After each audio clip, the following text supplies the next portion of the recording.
সময়ের ছায়াপথে আমি আজিজুল, লেখক প্রখ্যাত কবি ও গীতিকার অ্যাডভোকেট আজিজুল হক রচনাকাল ৯ই সেপ্টেম্বর, ২০১১ সাল।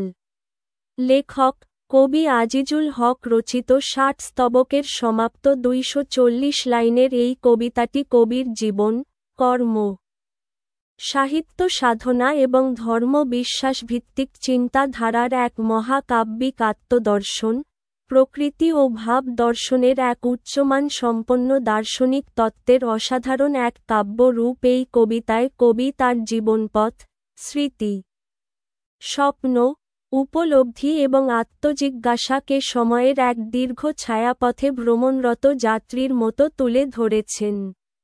কবি শৈশবের নির্মল স্মৃতি, গ্রামের নিসর্গ, বন্ধুত্ব ও পাঠশালার সরলতা স্মরণ করে এক নস্টালজিক আবহ তৈরি করেছেন। তিনি দেখিয়েছেন, ছোটবেলার জীবনে ছিল কম চাওয়া, বেশি শান্তি, সময়ের সাথে সাথে মানুষের মুখ, সম্পর্ক ও মনোভাব বদলে গেছে। পরিচিত মুখ আজ দূরের হয়ে গেছে। মানুষের হৃদয় হয়ে উঠেছে হিংসা ও অহংকারে পূর্ণ। কবি এই সমাজের ভণ্ডামি ও বাহ্যিক সৌজন্যের আড়ালে লুকিয়ে থাকা অন্তরের শূন্যতা নিয়ে প্রশ্ন তুলেছেন। তিনি গভীরভাবে আত্মসমালোচনায় নিমগ্ন হন, নিজের জীবন, চলার পথ, চিন্তা, কাজ এবং সৃষ্টির উদ্দেশ্য নিয়ে ভাবেন। কবি মনে করিয়ে দেন, পার্থিব সম্পদ কিছুই মৃত্যুর পরে সঙ্গে যায় না, তাই এখনই ভালো কাজ করতে হবে। কবিতা শেষ হয় এক গম্ভীর ও আধ্যাত্মিক বার্তায়, ভালোবাসা দাও, বিনিময়ের আশা করো না, কারণ জীবন খুবই স্বল্প। এই সার্বিক বোধ থেকেই কবি জীবনের সত্যিকার সৌন্দর্য খুঁজে পেয়েছেন। নিঃস্বার্থ ভালোবাসা, শান্ত হৃদয় এবং পবিত্র চিন্তায়। এই কবিতা অবলম্বনে কবি আজিজুল হক সাহিত্য পরিষদ গবেষণা বিভাগ, সময়ের ছায়াপথে কবি আজিজুল শীর্ষক স্মারক গ্রন্থ রচনা, সম্পাদনা ও প্রকাশনার কাজ হাতে নিয়েছে। নিম্নে কবিতাটির স্তবক ভিত্তিক ব্যাখ্যা উপস্থাপন করা হল। প্রথম স্তবক সময়ের ছায়াপথে আমি আজিজুল কবি নিজেকে সময়ের দীর্ঘ, জটিল এবং স্মৃতিময় যাত্রার পথিক হিসেবে পরিচয় করিয়ে দেন। ছায়াপথ বলতে বোঝায় একটি মননশীল, আত্মমগ্ন পথ, যেখানে সময় ধীরে ধীরে বয়ে যায় আর মানুষ খোঁজে নিজের পরিচয়। কুড়িয়েছি পেতে সুখ শিউলি বকুল।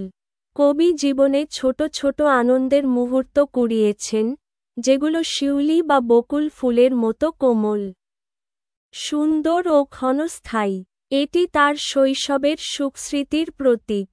বেলি জুই খুঁজে ভুঁই কাঠালি চাপা। কবি প্রকৃতির মাঝে খুঁজেছেন শান্তি ও ভালোবাসা।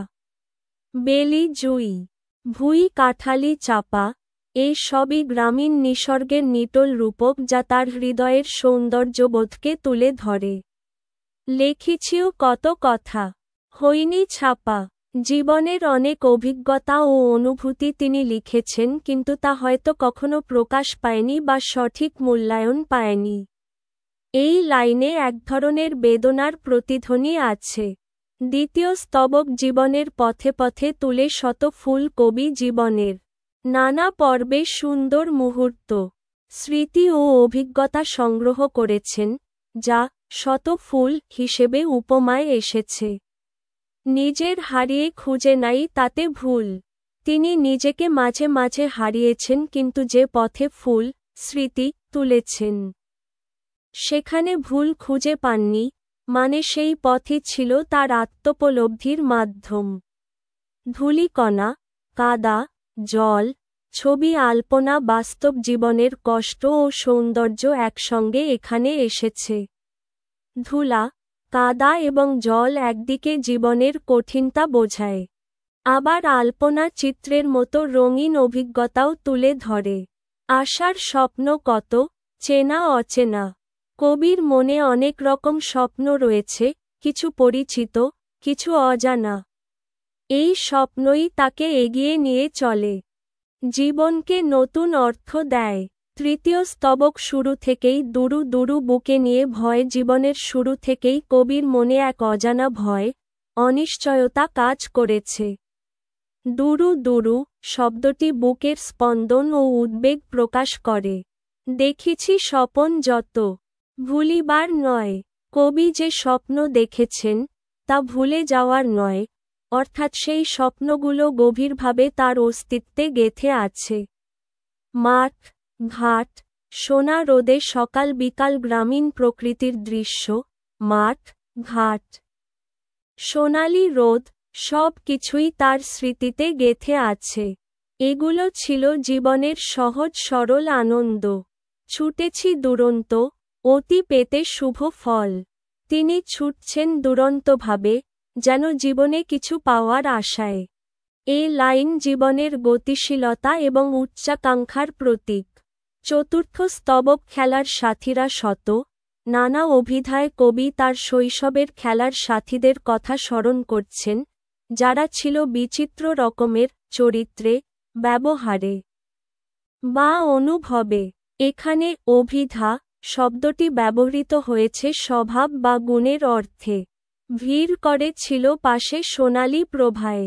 সেই বন্ধুরা একসময় কবির চারপাশ ঘিরে ছিল, যেমন সকালের রোদ সোনালি আভা ছড়ায়। এই উপমা এক উজ্জ্বল, প্রাণবন্ত শৈশবের ছবি আঁকে। বই, খাতা, মেঠো পথ, রঙিন স্বপন, লেখাপড়া, গ্রামের ধুলো ভরা পথ ও কল্পনার রঙিন জগৎ, এই তিনটি মিলেই ছিল তার কৈশোর জীবনের অবিচ্ছেদ্য অংশ। করেছিল বুক মাঝে কত কি বপন। এসব অভিজ্ঞতা তার মনে বপন করেছিল নানা বোধ, স্বপ্ন ও অনুভূতির বীজ।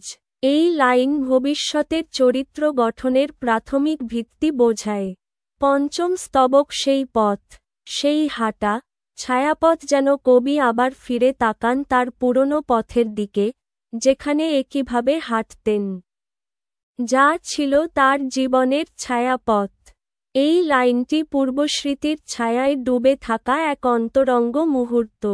তারা আমি শোভা পাই লুকোচুরির হেনা। তিনি নিজেকেই খুঁজে পান সেই খেলাধুলা আর লুকোচুরি খেলার মুহূর্তে। হেনা, এখানে এক গন্ধময় স্মৃতিচিহ্ন। লুকোচুরির দিনগুলোয় নিজেকে তিনি খুঁজে পান। সাঁতার কাটিয়া, জেল শাপলা তুলে শৈশবে নদীতে সাঁতার কাটা, শাপলা ফুল তোলা, গ্রামীণ জীবনের আনন্দময় দৃশ্য। এসব স্মৃতি তার হৃদয়ে আজও সজীব। ফিরেছি মায়ের কোলে কত কি ভুলে। খেলা শেষে ক্লান্ত হয়ে যখন মায়ের কোলে ফিরে আসতেন, তখন সব ক্লান্তি, কষ্ট বা ভয় ভুলে যেতেন।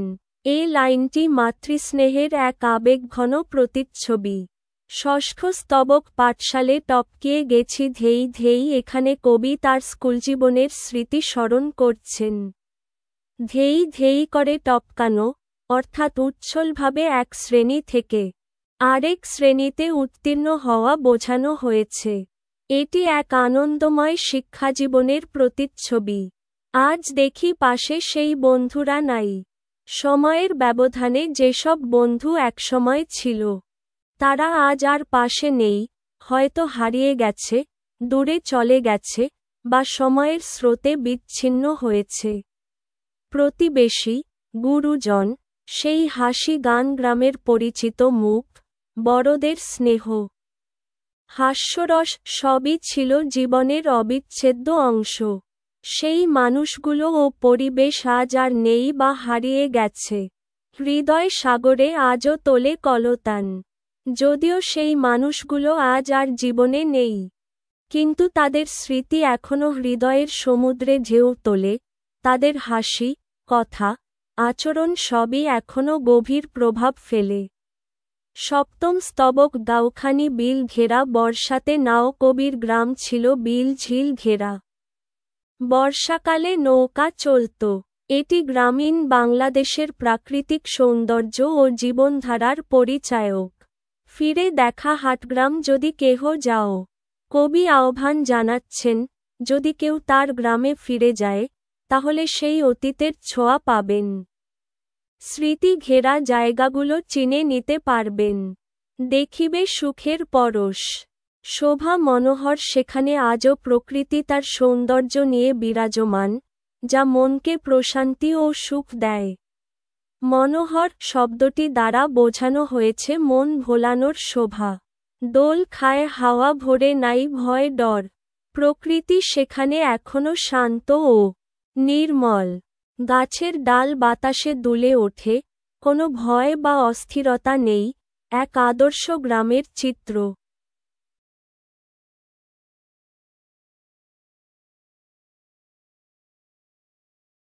অষ্টম স্তবক ষাটগাছা। তাও দেখো, সবুজের মেলা। ষাটগাছা বলতে কবি হয়তো তার গ্রাম বা অঞ্চলের কোনো নির্দিষ্ট স্থান বুঝিয়েছেন, যেখানে একসময় সবুজের সমারোহ ছিল। এখনও সেই জায়গার সবুজ সৌন্দর্য তাকে মুগ্ধ করে।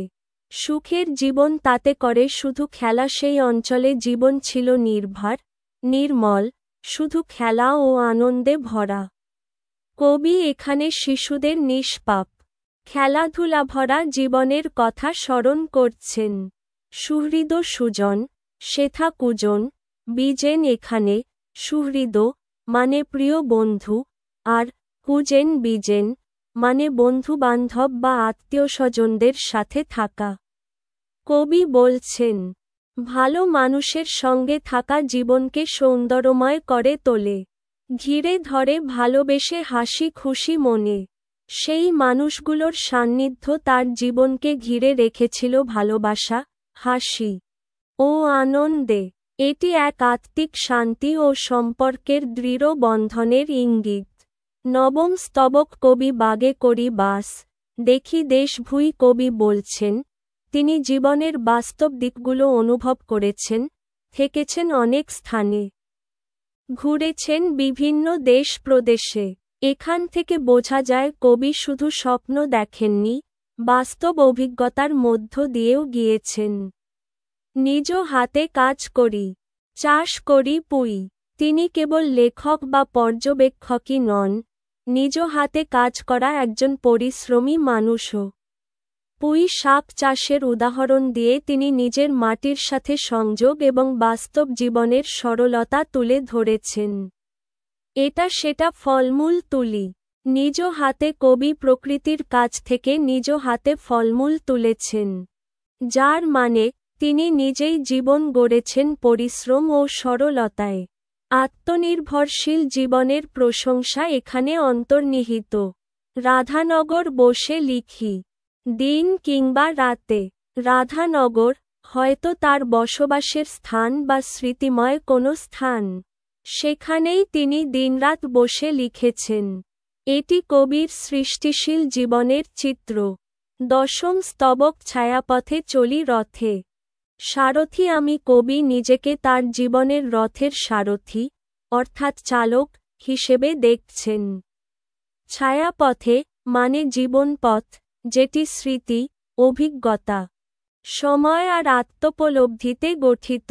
এটি আত্মনিয়ন্ত্রণ ও দায়িত্ববোধের প্রকাশ। কুড়ায় ভরেছি ঝোলা, কত কি দামি।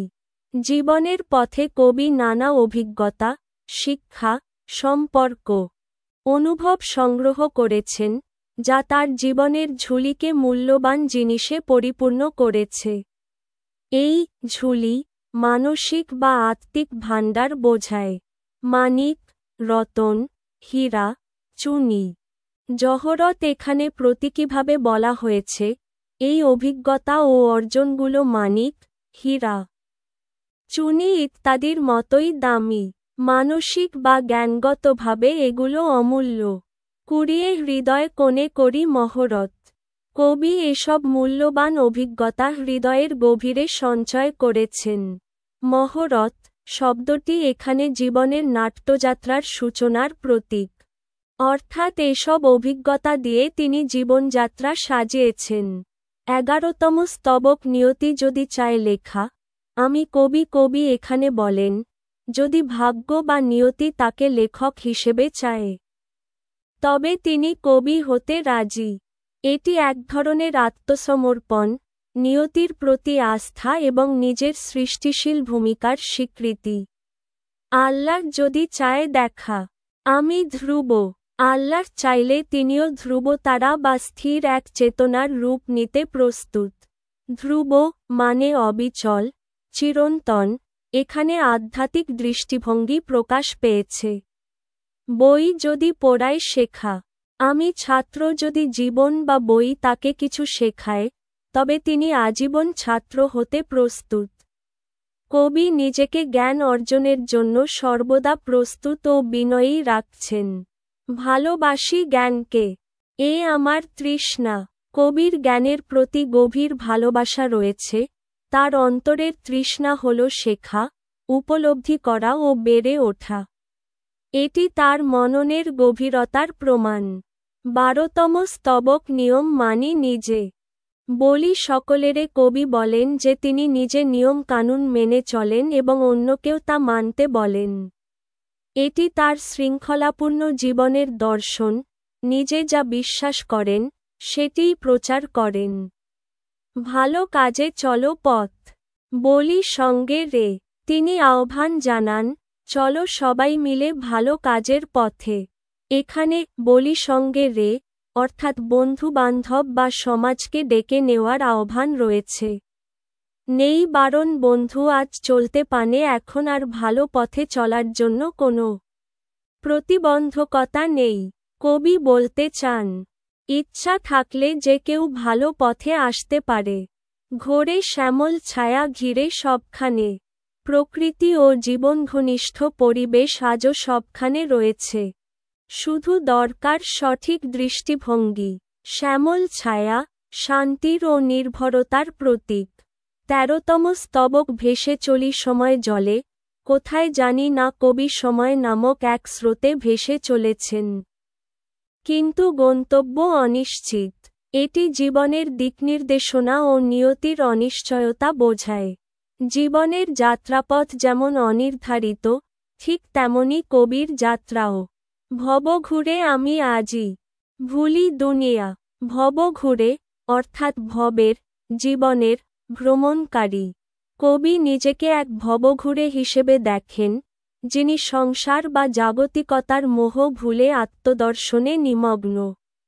ধূলিকণা, ছায়া মায়া, স্বপ্নের বাড়ি তিনি এখন শুধু স্মৃতি, বিভ্রম ও স্বপ্নের জগতে বসবাস করছেন। বাস্তব জগৎ যেন ধূলিকণা আর মায়ার ঘোরে ঢাকা। সময় সাগর তীরে বাঁধা খোলা ঘর। কবি সময় নামক সাগরের তীরে এক খোলা ঘরের মতো অবস্থান করছেন, যেখানে কিছুই স্থায়ী নয়। চারপাশ উন্মুক্ত, অস্থায়ী ও অনিশ্চিত। 14তম স্তবক 3-4 জেলা করেছি ভ্রমণ। কবি বাংলাদেশের বিভিন্ন অঞ্চল ভ্রমণ করেছেন। 3-4 জেলা অর্থাৎ 64 জেলার মধ্যে 64টি বা প্রায় ততোধিক জেলায় তিনি ঘুরেছেন। এটি তার দেশজ অভিজ্ঞতা ও বিস্তৃত জীবনজ্ঞান প্রকাশ করে। শিক্ষাকর্মে ব্যস্ত ছিলাম জীবন তার এই ভ্রমণ কেবল ঘোরাফেরা ছিল না, তার শিক্ষা ও কর্মজীবনের অংশ হিসেবেই এই ভ্রমণ ঘটেছে। এটি একজন সচল, কর্মমুখর মানুষের পরিচয়। ভবনের দেয়াল ঘেরা, কত যে নগর আধুনিক নগরজীবনের কথা এসেছে এখানে, যেখানে কংক্রিটের দেয়াল আর ভবনের মাঝে মানুষ আটকে থাকে। এই লাইনটি একঘেয়ে, যান্ত্রিক জীবনের ইঙ্গিত বহন করে। চিনিনি আপন কেউ, নেই চেনা মুখ। এত ভ্রমণ, এত মানুষের মাঝে থেকেও কবি যেন কাউকেই ঠিক চিনে উঠতে পারেননি। পরিচয়ের বাইরেও এক গভীর অপরিচিতির বোধ তাকে গ্রাস করেছে।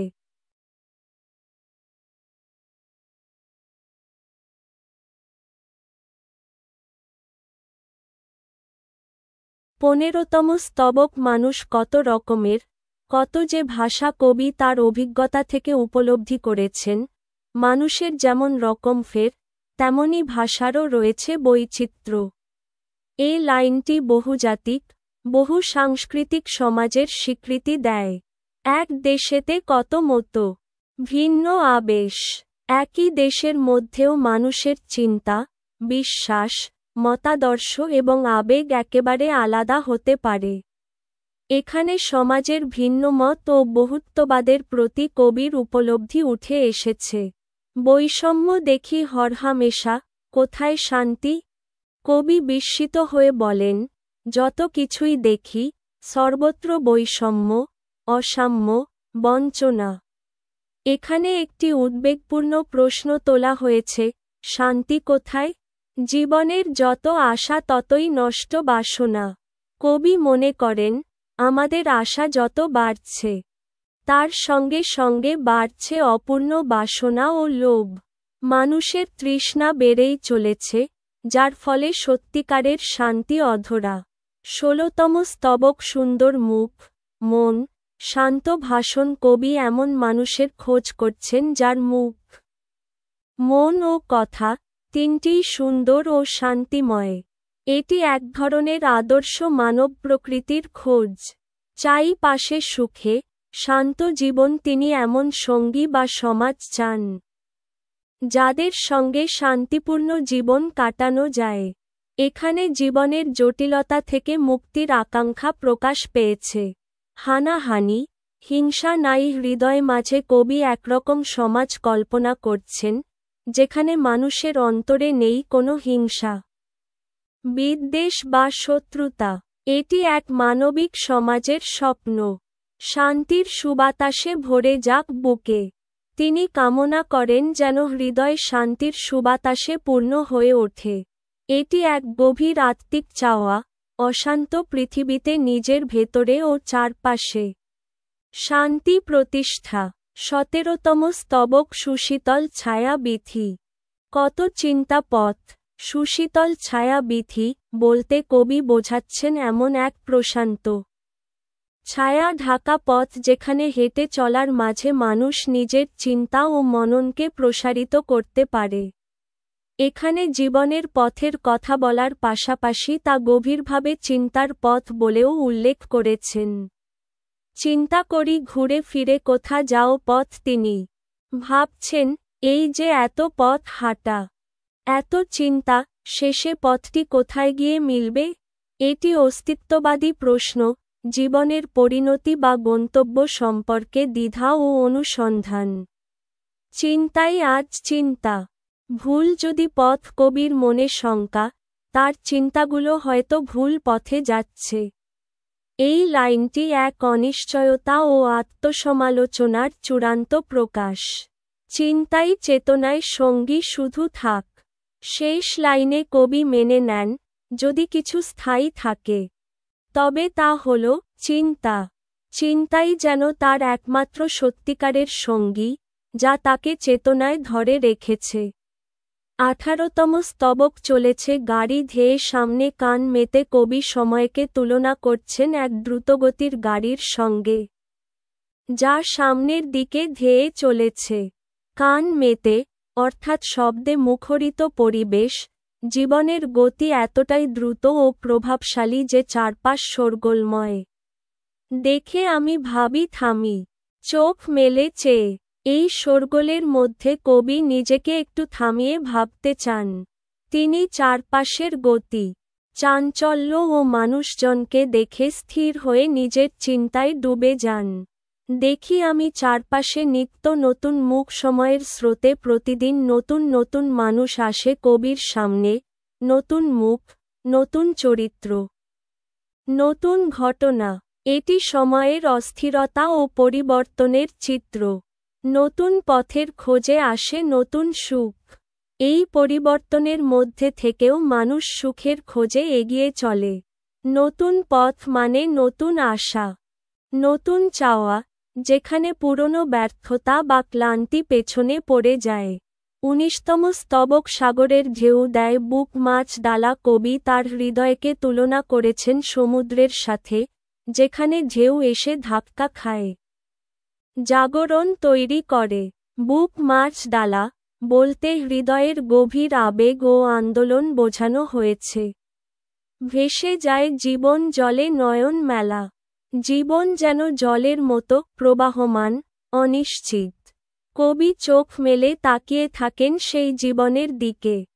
কিন্তু তা ধীরে ধীরে ভেসে যেতে থাকে। এটি জীবনের ক্ষণস্থায়িত্ব এবং অতীতচারণের ছবি। কত স্মৃতি জলছবি, সময় রেখা কবি স্মৃতিগুলোকে তুলনা করেছেন জলছবির ওয়াটারকালার পেইন্টিং মতো স্নিগ্ধ, কোমল কিন্তু ক্ষণিকের। এই স্মৃতিগুলোই সময়ের রেখায় আঁকা এক চিত্র হয়ে আছে, কিছু কাছের মাঝে কভু হই দূর। জীবনে যারা একসময় খুব কাছের ছিলেন, সময়ের ব্যবধানে তাদের অনেকেই দূরে সরে গেছেন। সম্পর্কের রূপান্তর ও দূরত্বের বেদনাবোধ এখানে স্পষ্ট।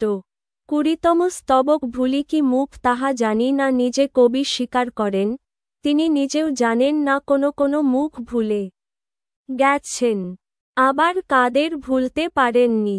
এটি স্মৃতির অস্পষ্টতা ও গভীর আবেগের প্রকাশ। চিনতে পারি না আজ দেখি কারে। আজ যাদের মুখ তিনি দেখেন, তাদের অনেককে আর ঠিকমতো চিনে উঠতে পারেন না। সময়, দূরত্ব বা সম্পর্কের ধরন বদলে গেছে। কত চেনা অচেনা সঙ্গ ছিল পাশে একসময় যারা খুব পরিচিত বা প্রিয় ছিলেন, এখন তারা কেউ চেনা কেউ অচেনা মনে হয়। সময় মানুষকে বদলে দিয়েছে, হয়তো নিজেকেও। ঘুরে এসেছে পেছনে লোকের বহর। কবির চারপাশে আবারও ফিরে আসছে মানুষের ভিড়, স্মৃতির মানুষ, হারিয়ে যাওয়া সম্পর্ক, বা নতুন মানুষের স্রোত। এটি এক চক্রাকার সময়বোধ, যাওয়া আসার নিরন্তর পুনরাবৃত্তি। ২১তম স্তবক জীবন চলিতেছে চলার ছলে জীবন চলে যাচ্ছে, এমনভাবে যেন চলাটা এক অভ্যাস বা স্বাভাবিক ঘটনা। এটি জীবনের দৈনন্দিন ছন্দ এবং সময়ের নিরবিচারে গতি বোঝায়। আমিও চলছি নিজের ছন্দে, কবিও এই সময়ের সঙ্গে তাল মিলিয়ে চলেছেন, তবে তার নিজস্ব ছন্দে, অর্থাৎ আত্মচেতনার ভিতর দিয়ে, এক ধ্যানী দৃষ্টিভঙ্গিতে। থেমে গিয়ে ভাবি আমি সৃষ্টি করি কি? কখনো তিনি থেমে আত্মজিজ্ঞাসায় ডুবে যান, আমি কি সৃষ্টি করছি? এই প্রশ্নে কবির দায়িত্ববোধ ও আত্মনিরীক্ষার ছায়া ফুটে ওঠে। ভাবি আমি জবাব দিব কাহারে কবে? আরেক ধাপে গিয়ে তিনি ভাবেন, এই জীবনের কার্যকলাপের জবাব তাকে কাকে দিতে হবে? এটি ঈশ্বর, সমাজ বা নিজের বিবেকের কাছে জবাবদিহিতার প্রশ্ন, গভীরভাবে দার্শনিক ও আত্মোপলব্ধিমূলক। ২২তম স্তবক দেখি চারিপাশ মানুষ মুখে মুখে গল্প কবি চারপাশে শুধু মানুষের মুখ আর গল্প শুনতে পান, সবাই কারো না কারো গল্প বলছে, নিজেদের কথা তুলে ধরছে। এই দৃশ্য জীবনের চাঞ্চল্য ও সামাজিকতার বহিঃপ্রকাশ। বুকের ভিতর কেহ কি খোঁজে কারে? তবে প্রশ্ন থেকে যায়, এই মুখোমুখি গল্পের ভিড়ে কেউ কি সত্যিই আরেকজনের হৃদয় বোঝে? কেউ কি সত্যি অন্যের মনের ভেতরে কি আছে তা জানার চেষ্টা করে? মুখে মুখে অনেক কথা, ভিতরটা কি খালি? মানুষ মুখে অনেক কিছু বলে, কিন্তু তাদের অন্তর সত্যিই অনুভবে ভরা, নাকি খালি? কবি এখানেই তুলে ধরেছেন এক ভণ্ডামি বনাম সত্যিকারের অনুভবের প্রশ্ন। ভেবে নিও সবাই ভিতর যদি ফাঁকা। কবি একটি সতর্ক বার্তা দেন, সবাই যেন নিজেকে পরীক্ষা করে দেখে, তাদের অন্তরটা কি ফাঁকা না পূর্ণ? আত্মশুদ্ধি ও আত্মজিজ্ঞাসার সরাসরি আহ্বান। ২৩তম স্তবক দেশ ভুঁই দেখে শুনে জীবন বলায় কবি বলেন, তিনি দেশ ও পৃথিবী ঘুরে দেখেছেন, মানুষের জীবনযাপন পর্যবেক্ষণ করেছেন। এটি তার বাস্তবজ্ঞান ও অভিজ্ঞতাসম্পন্ন দৃষ্টিভঙ্গির প্রকাশ।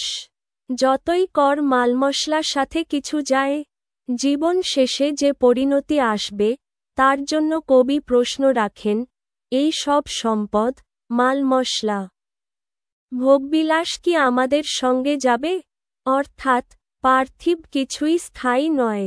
সব ফেলে যাব, শরীর যাবে ভেঙে শেষ সময়ে আমাদের দেহও থাকবে না, সবকিছু, সম্পদ, আত্মীয়, ভোগ, ফেলেই যেতে হবে। এই পংক্তি মৃত্যুর অনিবার্যতা এবং শরীরের ক্ষণস্থায়িত্ব বোঝায়। করতে চাও ভালো কাজ, আজই কর। তাই কবি আহ্বান করেন, যদি ভালো কিছু করতে চাও, তা আজই করো, দেরি করো না। এটি এক অনুপ্রেরণামূলক ও বাস্তবমুখী আহ্বান। 24তম স্তবক জগতের যত সুখ, যত কলরব পৃথিবীতে আছে অগণিত সুখ, আনন্দ আর কোলাহল। কলরব বলতে বোঝানো হয়েছে মানুষের হাসি, গান, গল্প ও জীবনের উৎসবমুখরতা। চাই না আমার কিছু, মিছে সব। কিন্তু কবি বলেন, তিনি এসব সুখ বা জাগতিক ভোগবিলাস চান না। তার কাছে এসব সবই মিথ্যে বা তুচ্ছ। এটি বৈরাগ্যবোধের নিদর্শন। মনের ভিতর যদি শান্তি না থাকে, যদি হৃদয়ের গভীরে শান্তি না থাকে, তাহলে বাইরের সুখ দিয়ে কিছু হয় না। এই লাইনটি কবির জীবনের মূল দর্শন। আত্মিক শান্তি ছাড়া সবকিছু অর্থহীন। শান্তি চাই প্রাণে, পরশে রাখো পবিত্র। তাই তিনি শান্তির জন্য প্রার্থনা করেন, মন, প্রাণ ও অনুভূতি যেন পবিত্র থাকে। পরশে পবিত্র মানে মানুষের স্পর্শ, ব্যবহার বা সম্পর্ক যেন নিষ্কলুষ ও কল্যাণকর হয়। 25তম স্তবক আমি দেখি রাস্তাতে চেনা মুখ কিবা কবি বলেন, তিনি রাস্তায় পরিচিত মুখ দেখেন। এটি আমাদের দৈনন্দিন জীবনের অভিজ্ঞতা, যেখানে পরিচিত মানুষজন হঠাৎ সামনে পড়ে। চোখে চোখ পড়িলে হই অনুগ্রহ। যদি চোখে চোখ পড়ে, অর্থাৎ দুজনের দৃষ্টি মিলেও যায়, তবুও অনুগ্রহ বা আন্তরিকতা দেখা যায় না। এখানে ভদ্রতা আর আন্তরিকতার মধ্যকার ব্যবধান বোঝানো হয়েছে। না বলিতে কথা, যদি কবি নিজেই আগে কথা বলেন বা সম্ভাষণ জানান, অর্থাৎ সামাজিকভাবে সৌজন্য দেখান। তুমি ঈর্ষাটা কর, তবে সেই ব্যক্তি হয়তো তা ভালোভাবে নেন না, বরং ঈর্ষা করেন, অহংকার দেখান। এটি আধুনিক মানুষের মানসিক সংকীর্ণতা, অহংবোধ ও সম্পর্কের সংকটের তীব্র সমালোচনা। 26তম স্তবক বাহিরটা ঠিকই রাখছ, ভিতরটা কেমন? কবি এখানে সরাসরি প্রশ্ন করছেন, তুমি তোমার বাহ্যিক রূপ ঠিকই রাখছ, মানে চেহারা, পোশাক, সামাজিক ভাবমূর্তি ঠিক রাখছ, কিন্তু তোমার অন্তরের অবস্থা কেমন? দেখাও সুন্দর হাসি, মুখে মুখে নমন। তুমি হয়তো হাসি মুখে, ভদ্র নম্র ব্যবহার করো, কিন্তু তা কি আসলেই আন্তরিক? নাকি নিছক সামাজিক মুখোশ? চোখ রেখে দেখো তুমি ভিতর হৃদয়। কবি আহ্বান করেন, নিজের ভেতরটা সত্যিকারভাবে দেখো। আত্মসমালোচনা বা আত্ম উপলব্ধির দরজা খুলে দাও। ভিতর যদি কুৎসিত মুখোশে ঢাকা, যদি অন্তরটা সত্যিই মলিন, হিংস্র, ঈর্ষায় পূর্ণ হয়, তাহলে বাহ্যিক সৌন্দর্য বা নম্রতা কোনো কাজে আসবে না। এটি এক তীব্র আত্মজিজ্ঞাসা ও সততার বার্তা। 27তম স্তবক ভেবে দেখ যাই শুধু সুখ সবারই। কবি বলেন, শেষ পর্যন্ত মানুষ পৃথিবী থেকে কিছুই নিয়ে যেতে পারে না। সুখের অনুভবটাই কেবল থাকে। এখানকার সুখ বলতে তিনি বুঝিয়েছেন মনের প্রশান্তি, আত্মতৃপ্তি।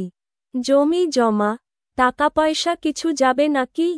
তিনি প্রশ্ন তুলেছেন, এই যে আমরা সারা জীবন সম্পদ, টাকা, জমি জমা নিয়ে ব্যস্ত থাকি, সেগুলো কি মৃত্যুর পরে আমাদের সঙ্গে যাবে? এই পংক্তি আমাদের পার্থিব মোহ থেকে সরে আসার আহ্বান। কিছু যায়, কিছু থাকে, কিছু থেমে যায় জীবন শেষে, কিছু স্মৃতি থেকে যায়, কিছু সম্পর্ক হয়তো টিকে থাকে হৃদয়ে, কিন্তু অনেক কিছুই সময়ের সাথে হারিয়ে যায়। এটি জীবনের অনিত্যতাকে তুলে ধরেছে। চাই হাসি মুখ চির অচেনায়। শেষ পংক্তিতে কবি তার পরিণতি নিয়ে কথা বলেন, মৃত্যুর পরে চির অচেনা পথে যাত্রা করতে হবে।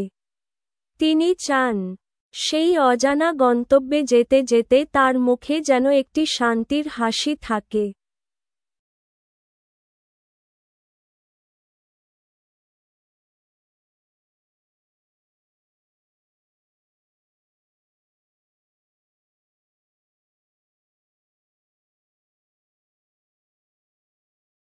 আঠাশতম স্তবক ছোট ছিলাম, ছোট ছিল ভাবনা চিন্তা। কবি তার শৈশবকাল স্মরণ করছেন, যখন তিনিও ছিলেন ছোট, তার চিন্তাভাবনাও ছিল সহজ, সরল ও সীমাবদ্ধ। এটি এক নির্দোষ সময়ের প্রতিচ্ছবি। চাওয়া পাওয়া কম ছিল, ছিল না ব্যথা। তখন চাহিদা কম ছিল, জীবনে দুঃখ কষ্টের অনুভূতি ছিল না।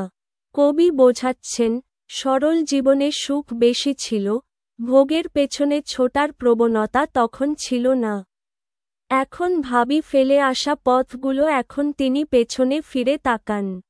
স্মৃতির পথগুলো মনে পড়ে, যেখানে সরলতা, বন্ধুত্ব, প্রকৃতি ও হৃদ্যতা ছিল। ভুলেছি যাদের সাথে ছিল স্বপ্নগুলো। তিনি উপলব্ধি করেন, আজ যাদের সঙ্গে একসময় স্বপ্ন দেখেছিলেন, তাদের অনেককেই ভুলে গেছেন। হয়তো সম্পর্ক ছিন্ন হয়েছে, কিংবা সময়ের ধুলোয় মুখ হারিয়েছে। এটি দূরত্ব ও অপরাধবোধের মিশ্রণ। ২৯তম স্তবক পেতে চেয়েছি যা পাইনি সবকিছু। কবি অকপটে স্বীকার করেন, জীবনে তিনি সব কিছু পাননি। প্রত্যাশা অনেক ছিল, কিন্তু সব পূরণ হয়নি। এখানে এক ধরনের পরিণত বোধ ও অপূর্ণতার সত্য তুলে ধরা হয়েছে। তবুও পেয়েছি অনেক, মিটেছে কিছু। যদিও সব কিছু পূর্ণ হয়নি, তবুও জীবনে অনেক কিছু তিনি পেয়েছেন, কিছু কিছু আকাঙ্ক্ষা মিটেছে। এটি কৃতজ্ঞতার প্রকাশ। যারা বুঝেছে আমাকে, কাঁদিয়েছে, তারাই কবির জীবনের সবচেয়ে বেদনাদায়ক অনুভূতি। যারা তাকে সত্যিকারে বুঝেছে, তারাই হয়তো বেশি কষ্ট দিয়েছে।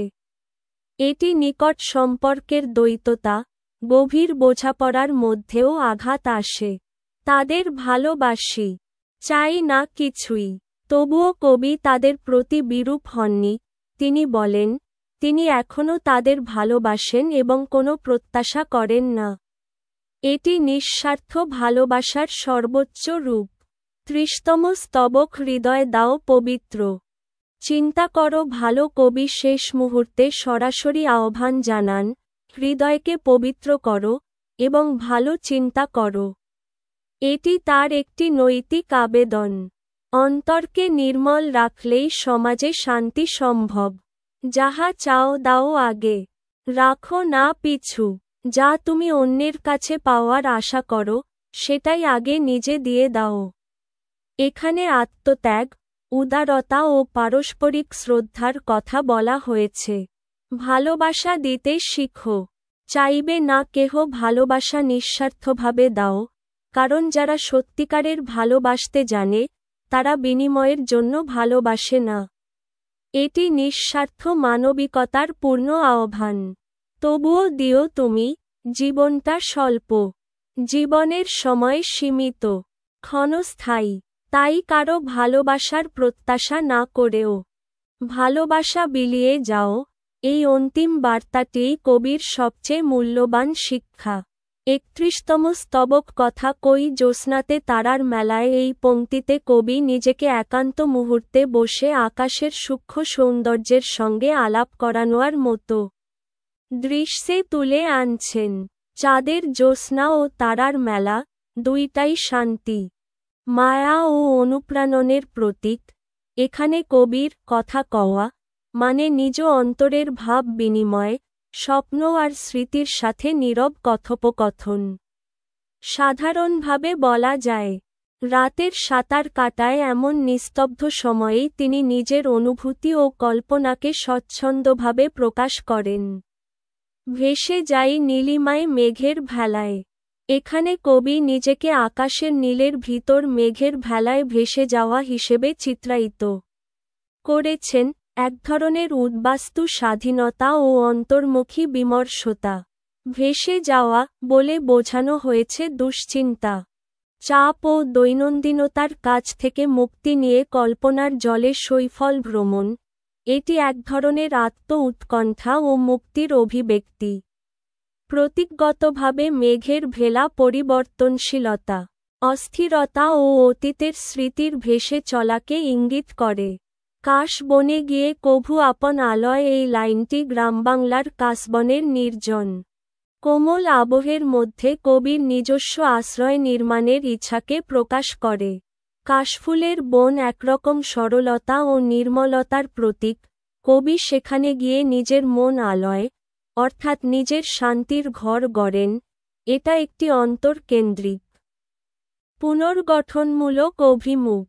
ভাবার্থে বলা যায় তিনি শহরের কোলাহল থেকে সরে প্রকৃতির কাছাকাছি এসে নিজের অস্তিত্বকে পুনরুজ্জীবিত করছেন। গড়ে তুলি আনমনে সবার ভালোয়। এখানে আনমনে, অহংকারহীন, স্বতঃস্ফূর্তভাবে কবি অন্যদের মঙ্গলের জন্য কিছু নির্মাণ করবার কথা বলেন। এটি কেবল ব্যক্তিগত আশ্রয় নয়, তার কর্মটি সমাজকল্যাণমুখী, ভালো চাইবার নিঃস্বার্থ আচরণ। প্রতীক হিসেবে বলা যায়, প্রকৃতির কোলে পাওয়া শান্তি তাকে উদার ও সমাজের জন্য কাজ করতে অনুপ্রাণিত করে। ৩২তম স্তবক বৃষ্টির গানে গানে গাছের শাখায়, এ লাইনটিতে বৃষ্টির টিপটিপকে কবি গান বলেই গ্রহণ করেছেন, প্রকৃতির সুরে মেশা খোলা অনুভব। গাছের ডাল শাখায় বৃষ্টির সুর বেজে ওঠা মানে অন্তরের দুরন্ত আবেগ ও পুনর্জন্মের অনুভূতি। এটি অভ্যন্তরীণ উদ্দীপনা জাগায়। ভাবার্থে বৃষ্টি জীবনে ঝরনার মতো কষ্ট মুক্তি ও পরিষ্কারের নির্দেশ দেয়, কবিকে নতুন করে ভাবতে শেখায়। মেলে ধরি প্রজাপতির রঙিন পাখায়। প্রজাপতির রঙিন ডানা এখানে নান্দনিকতা, ক্ষণস্থায়ী সৌন্দর্য ও রূপান্তরের প্রতীক। কবি বলতে চান, তার অনুভূতিকে, স্বপ্ন উড়ানকে তিনি প্রজাপতির পাখায় তুলে ধরেন। অর্থাৎ হেঁটে চলতির মাঝেও সে অনুভূতি লুপ্ত হয় না, বরং রঙিনভাবে প্রস্ফুটিত হয়। এ লাইনটা সূচায় যে সৌন্দর্য ধরা পড়া যায় না চিরস্থায়ীভাবে, তবু তার নাগালের বাধা নেই, প্রজাপতির মতো যে ধীরে উড়ে যায়। মৌ বনে গেয়ে উঠি গুনগুন সুরে, মৌ বন শব্দবন্ধে মধুরতা, পরিশ্রম ও প্রাকৃতিক সঙ্গীতের সমাহার। কবি এখানে নিজেকে সেই পরিবেশে গান গাইতে থাকা হিসেবে দেখান। সেই গান কেবল আনন্দ নয়, কাজের, প্রার্থনার ও জীবনের ছন্দের সম্মিলন। গুনগুন করা মানে অন্তঃস্বর প্রকাশ, ভিতর থেকে আগত আনন্দ বা বেদনার সুরকে সংবহিত করা। আমার আমিকে দেখি কাছে কিবা দূরে, এই লাইনে কবি নিজের বহুবিধ অবস্থান, কখনো নিজেকে অন্তরাত্মার কাছাকাছি পায়, কখনো দূরত্ব অনুভব করে, এর প্রতিচ্ছবি দেন। আত্মপর্যবেক্ষণের মুহূর্তগুলোতে তিনি নিজের সত্তাকে নিকটে বা দূরে উভয়ভাবেই উপলব্ধি করেন। এটাই মানুষের আত্মসত্ত্বের ওঠানামা। প্রতীকগতভাবে এটা বলে, স্বজ্ঞান এককভাবে স্থির নয়, পরিবেশ ও বোধের ওপর নির্ভর করে পরিবর্তিত হয়।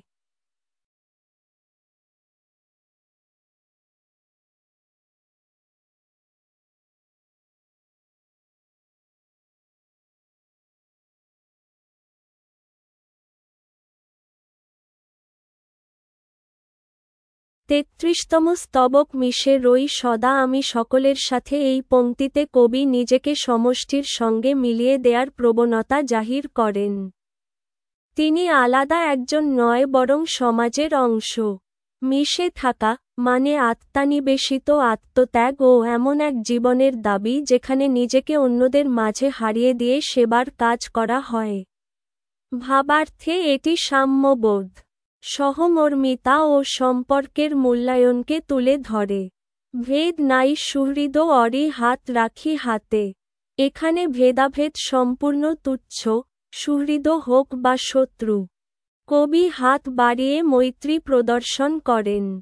হাত রাখি হাতে, একটি সরল কিন্তু শক্তিশালী প্রতীক, মানবিক সংযোগ, ক্ষমা ও ঐক্যের প্রতীক। এর অর্থ শুধু মিলেমিশে থাকা নয়, সকলে একে অপরকে সম্মান ও সহায়তা করবে, সেই বার্তা এখানে নিহিত।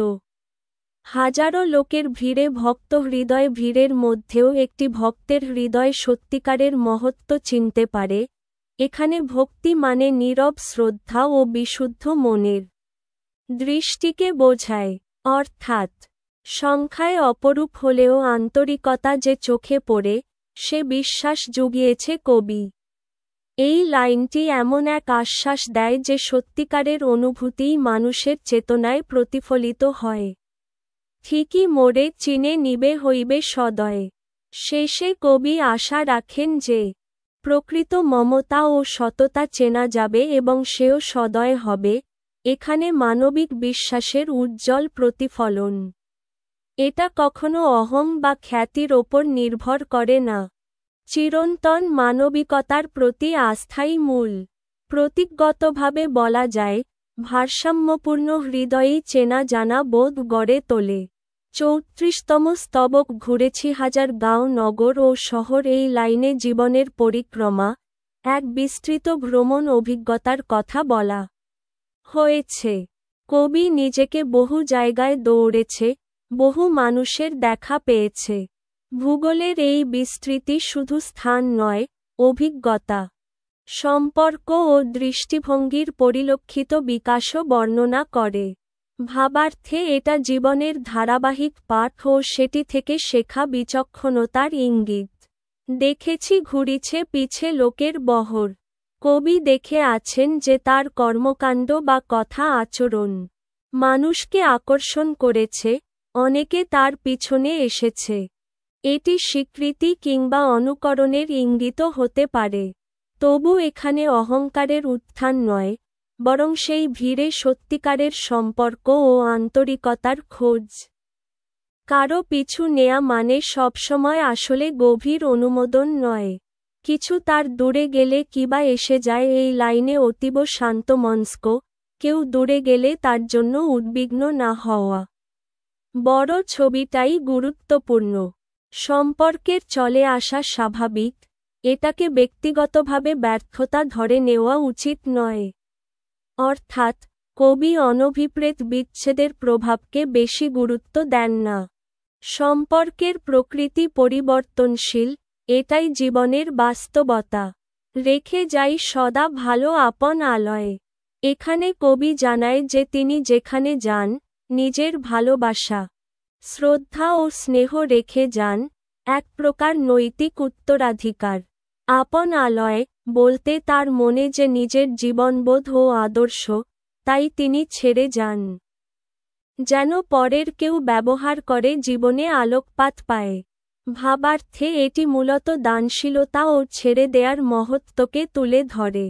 35তম স্তবক জগতের যত সুখ যত কলরব এই লাইনে কবি পৃথিবীর বৈচিত্র্য, উল্লাস, উৎসব, আনন্দ সবকিছুকেই দেখে থাকেন। তিনি জীবনকে সম্পূর্ণ চিত্রে গ্রহণ করেন। কলরব শব্দটি জীবনের কোলাহল, মানুষের উৎসাহ ও সম্প্রদায়ের উপস্থিতির প্রতীক। একরকম বিস্ময় ও গ্রহণযোগ্যতা এখানে রয়েছে, ভালোর উপস্থিতি স্বীকার করে নেওয়া। সংঘাত সন্ত্রাস আরও যত সব। পরের লাইনটি একই বাস্তবতার অন্য মুখ, যেখানে সংঘাত, নির্যাতন ও অশান্তি লুকিয়ে আছে, কবি একসাথে সুখও দেখেন, কষ্টকেও। এই দ্বৈতচিত্র জীবনকে সমগ্রভাবে উপলব্ধি করতে শেখায়, কেবল আনন্দই নয়, দোষ অপকারকেও দেখতে হয়। প্রতীকগতভাবে এটি বলে যে পৃথিবীটা এককরণ নয়, দ্বৈত ও জটিল। দেখে দেখে স্রষ্টারে করি নিবেদন এই দৃশ্যপট দেখেই কবি স্রষ্টার নিকট প্রার্থনায় ফিরে যান, এক ধরনের আত্মসমর্পণ ও অনুগ্রহের আবদার। যখন মানুষ নিজের সীমাবদ্ধতা উপলব্ধি করে, তখন সে বৃহত্তর শক্তির কাছে আশ্রয় চায়, এটাই এখানে ঘটেছে। ভাবার্থে এটি মানবিক বিনয় ও আধ্যাত্মিক অনুরাগের প্রকাশ। সবার ভিতরে দিও ভালো ভালো মন। অবশেষে কবির প্রার্থনা, প্রভু বা বিশ্বকর্তা যেন সকল মানুষের অন্তরে সদ্ভাব, সহমর্মিতা ও ভালো মন স্থাপন করুন। এটা কেবল ব্যক্তিগত কামনা নয়, সমাজের রূপান্তরের আকাঙ্ক্ষা। একটুকু ভালো মন হলে হিংসা ও অমানবিকতা কমবে। প্রতীকগতভাবে এটি মানবতার জন্য গভীর নৈতিক নির্দেশ। ৩৬তম স্তবক দেখে যেতে চাই শুধু সুখ সবাকার কবির সবচেয়ে প্রথম কামনা, মানুষের জীবনে হাসি আর স্বস্তি ছড়িয়ে থাকুক। তিনি দর্শকের মতো নন। এই দেখে যাওয়া ভেতরে আছে আশীর্বাদ দেওয়ার এক গভীর ইচ্ছা, যেন প্রতিটি মুখে তৃপ্তির রেখা থাকে, প্রতিটি ঘরে শান্তির বাতাস বয়। ব্যক্তিগত সুখের বদলে তিনি সামষ্টিক সুখকে প্রাধান্য দিচ্ছেন, এখানেই মানবতার পরম মর্ম। থেমে যাক হিংসার ডাক চিৎকার। সমাজে যে হানাহানি, ক্ষমতা প্রদর্শন আর শোরগোলের সংস্কৃতি জমে আছে, সেটাই তিনি থামাতে চান। ডাক চিৎকার কেবল শব্দ নয়, এর ভেতরে আছে আগ্রাসী মানসিকতা। কবি চান এ প্রবণতা নিভে যাক, যাতে মানুষ স্বাভাবিক সমঝোতা ও সংলাপের পথে ফিরে আসে। শান্তিই এখানে লক্ষ্য, আর শান্তির চাবিকাঠি হল হিংসামুক্ত মন। থেমে যাক ব্যথিতের কান্নার রোল, নিপীড়িত আর ব্যথিতদের দীর্ঘশ্বাস যেন আর না শোনা যায়, এটাই তার প্রার্থনা। এই কষ্ট কেবল ব্যক্তি নয়, সমাজ রাষ্ট্রের কাঠামোগত ব্যর্থতারও প্রতীক। তাই এই কান্না থামাতে চাইলে দরকার ন্যায্যতা, করুণা ও সহযোগিতামূলক উদ্যোগ। কবির ভাষা তাই নৈতিক দায়বদ্ধতার ডাক। ভালো থেকো বন্ধুরা, পাকিও না গোল। নিকটজনদের উদ্দেশ্যে সরল আহ্বান, অযথা কলহে জড়িও না, মন রাখো প্রশস্ত। গোল মানে তুচ্ছ ঝগড়া, ভুল বোঝাবুঝি। এগুলো সম্পর্ককে ক্ষয় দেয়। কবি বন্ধুত্বকে দায়বদ্ধতার জায়গা থেকে দেখছেন। ভালো থাকা মানে সম্পর্ককে সচেতনভাবে সুরে ছন্দে রাখা।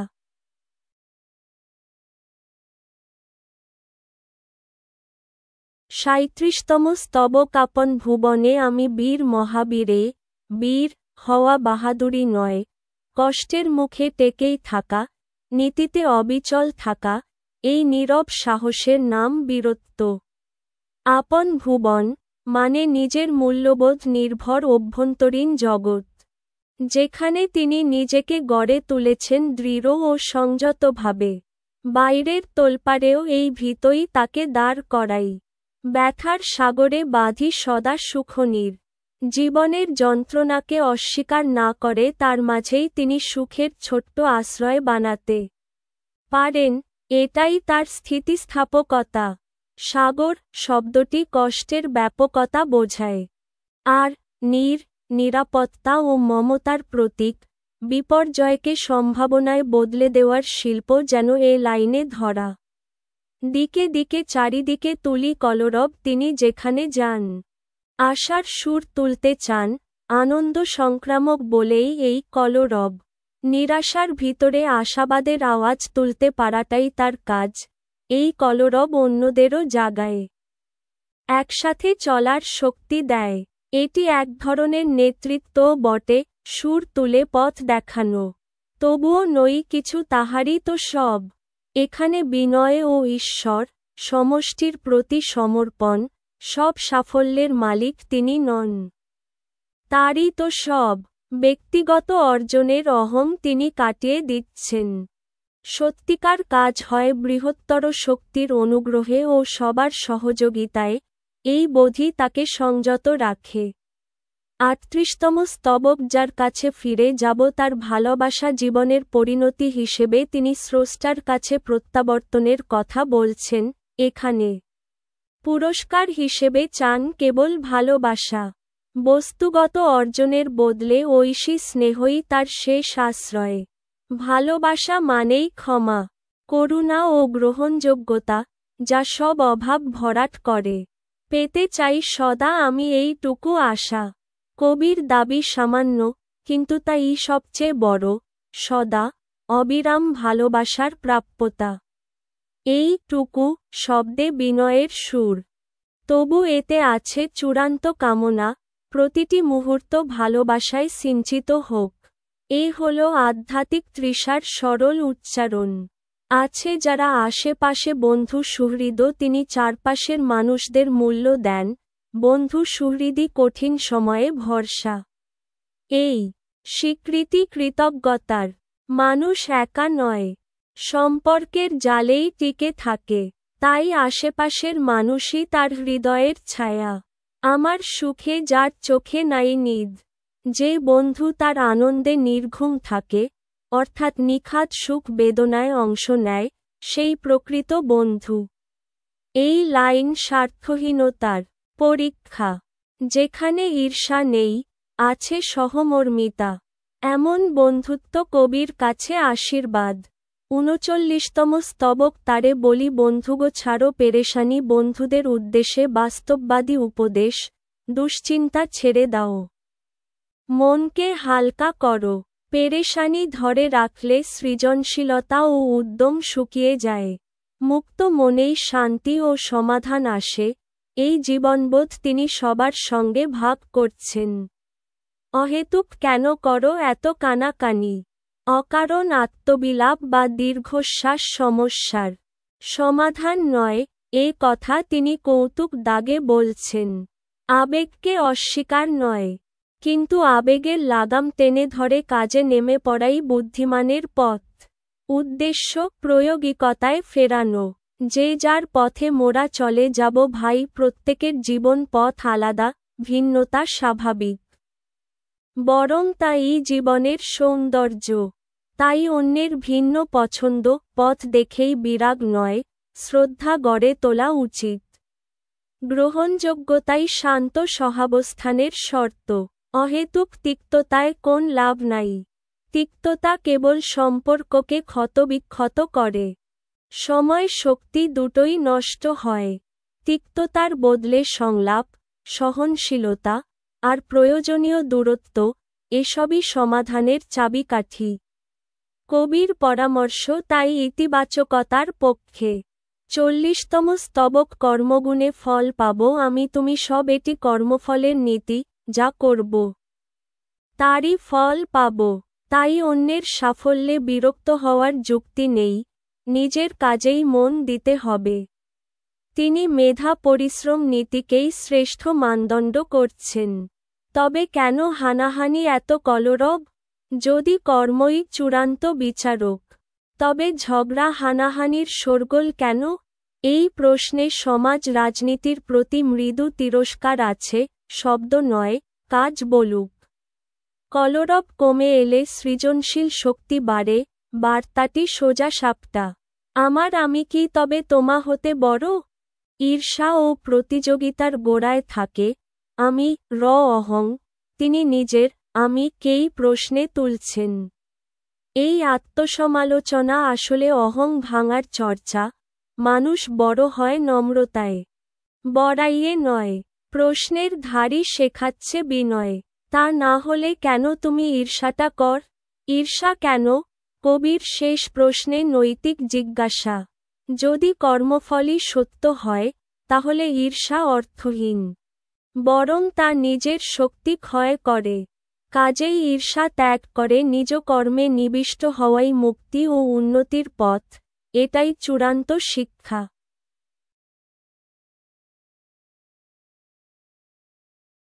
৪১তম স্তবক দেশ ভুঁই দেখে শুনে জীবন বেলায়। এই লাইনে কবি তার জীবনের অভিজ্ঞতার প্রেক্ষাপট বলে দিচ্ছেন। দেশের মাটি দেখে ও শোনার মাধ্যমে তিনি জীবন সম্পর্কে গভীর উপলব্ধি অর্জন করেছেন। এখানে দেশ ভুঁই কেবল ভৌগোলিক মাটি নয়, এটি মানুষের কষ্ট, আনন্দ, ইতিহাস ও সংগ্রামের প্রতীক। অর্থত জীবনের নির্দিষ্ট সময়ে, বয়স বা অভিজ্ঞতার মধ্যখানে, যখন তিনি দেশ সমাজের বাস্তবতা ঘেঁটে দেখেছেন, তখন তার ভিতরে এক বোধ জাগে, সবকিছুর গভীরতা তিনি অনুধাবন করেছেন। কাঁদি বসে যাতনার ঠেলায় ঠেলায়। এই পংক্তিটি সরাসরি মানবিক যন্ত্রণা ও করুণার বর্ণনা। ঠেলায় ঠেলায় শব্দবন্ধটি এমন এক চলমান কষ্টের দৃশ্য কেটে আনে প্রতিটি গন্তব্যে। প্রতিটি মোড়ে যন্ত্রণাই যেন আছে। কবি কেবল দেখেই থেমে থাকেন না, সে দুঃখ দেখে হৃদয় ভেঙে পড়ে কাঁদেনও। এটি তার সংবেদনের শক্তি। অন্যদের দুঃখে নিজেকে পরিণত করে নেওয়ার ক্ষমতা ব্যক্ত করে। দেইনি তো কভু কারো পাকা ধানে মই। এখানে কবি নিজের নৈতিকতা ও নিষ্ঠার কথা বলেন। তিনি কখনো কারুর পরিশ্রমে বা ফলনে আঘাত করেননি। গাবড়ি বা পাকা ধান প্রতীকীভাবে অন্যের পরিশ্রম, অর্জন বা অধিকার বোঝায়। মই বসালে তা নষ্ট হয়ে যায়। তাই এই লাইনটি আত্মমর্যাদার ঘোষণা। নিজের কাজের ওপর বিশ্রাম রেখে তিনি অন্যের অধিকারকে সম্মান করেছেন এবং এটাই তার নৈতিক গুণের পরিচায়ক। তোমার ভিতরে থাকা তুমি গেল কই? এটি একটি তীব্র প্রশ্ন, যা অন্যদের উদ্দেশ্যে। তোমার ভেতরের মানুষটা, তোমার আদর্শ, সচেতনা কোথায় হারিয়ে গেছে? এটি একদিকে ব্যক্তিগত আক্ষেপ ও অন্যদিকে সামাজিক সমালোচনা। কবি মনে করেন মানুষ কখনোই পুরোপুরি বদলে যায় না, কিন্তু সমাজের চাপে বা স্বার্থপরতায় অনেকেই তাদের আন্তরিকতা হারায়। তিনি পাঠককে ফের আনুষঙ্গিক মানবিকতার সন্ধানে নামানোর আহ্বান করছেন। ৪২তম স্তবক খুঁজে তারে টেনে ধরো করো আলিঙ্গন। এই লাইনটি একটি সক্রিয় আহ্বান, হারে থাকা মানবতাকে জাগ্রত করে তাকে টেনে আতলে আসুন, আলিঙ্গন করুন। টেনে ধরো বলতে বোঝাচ্ছেন শুধুমাত্র স্মরণ করানো নয়, ধারাবাহিকভাবে সম্পর্ক গড়ে তোলা, নরম করে নেওয়া, হৃদয়কে ফেরানো। আলিঙ্গন এখানে কেবল শারীরিক নয়, মানসিক ও আত্মিক পুনরায় সংযুক্তির প্রতীক। দিলটারে সাফ করো, বড় করো মন। এখানে পরামর্শ দিলেন, হৃদয়কে পরিচ্ছন্ন করো, কটুতা মুছে দাও, মন বড় করো, মানে উদার ও ক্ষমাশীল হও। সাফ করা মানে পুরনো ক্ষোভ, রাগ ও ঈর্ষা ধুয়ে ফেলা। বড় করা মন মানে দয়ার প্রতিস্থাপন, একত্রীকরণ ও সহমর্মিতার বিকাশ। এটা ব্যক্তিগত শুদ্ধি ও নৈতিক উন্নতির আহ্বান। সুখ পাবে তুমিও যে ধরাধামে ভাই। এই লাইনে বাস্তববাদী সুখার্জনের উপদেশ আছে।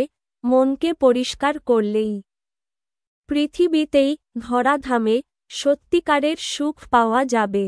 এটি কোনো আত্যন্তিক তপস্যার কথা নয়, বরং সাধারণ নৈতিক আচরণ ও সহমর্মিতার মাধ্যমেই সুখের দিগন্ত খোলে। কবি বলছেন, ভাই, তুমি যদি হৃদয় শুদ্ধ করো, তাহলে তোমারও ভাগ্যে সুখ আসবে। আমি বড় বলে তব মন্দ না চাই। এখানে কবি নিজেকে সম্মান করে বললেও তিনি কাউকে ক্ষতি চায় না। এটি ভদ্রতা ও নম্রতার প্রকাশ। নিজের অবদান বা মর্যাদা থাকলেও তিনি অহংকে প্রয়োগ করে অন্যকে কষ্ট দিতে চান না। এই লাইন থেকে অহিংসতা ও মহত্বের নীতির ছোঁয়া পাওয়া যায়। ৪৩তম স্তবক ছায়াপথে থেমে যাবে হাঁটা চলা সব। এই লাইনে মৃত্যু বা অনিশ্চিত ভবিষ্যতের ছবি আঁকা হয়েছে। ছায়াপথ এমন এক অপশন যেখানে জীবনের গতিপথ থেমে যেতে পারে। এটি মানুষের ক্ষণস্থায়িতা ও পরীক্ষামূলক জগতের প্রতি স্মরণ করিয়ে দেয়। যে পথে আমরা হাঁটছি, সেটি একদিন শেষ হবে। কবি পাঠককে জীবনের অমায়িকতা এবং অনিবার্য স্থিতিস্থাপকতার কথা মনে করাচ্ছেন।